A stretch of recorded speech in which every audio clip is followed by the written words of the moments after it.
The narrator of the Hadith, Abdullah ibn Umar ibn Khattab, may Allah be pleased with him.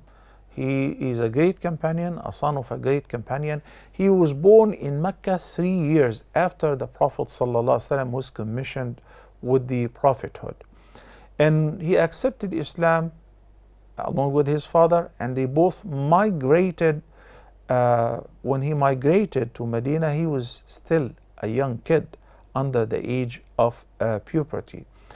Accordingly, when he arrived to Medina, he wasn't able to attend the Battle of Badr, nor even the Battle of Uhud. On the Battle of Badr, he was only 13 years old. So the Prophet ﷺ did not accept him to be among the soldiers. Likewise, on the Battle of Uhud, he was only 14 years old.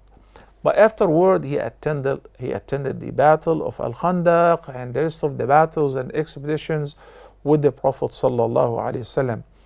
And he issued fatwas to the people for 60 years.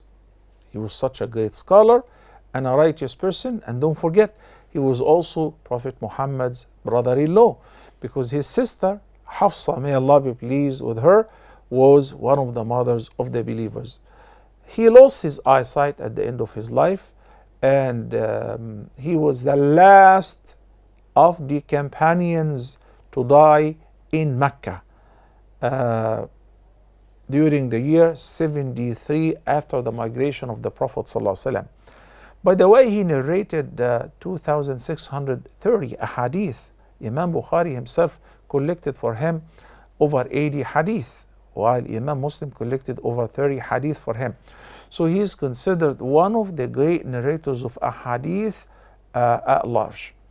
He was such a righteous companion, and the Prophet ﷺ praised him and admired him in more than one occasion.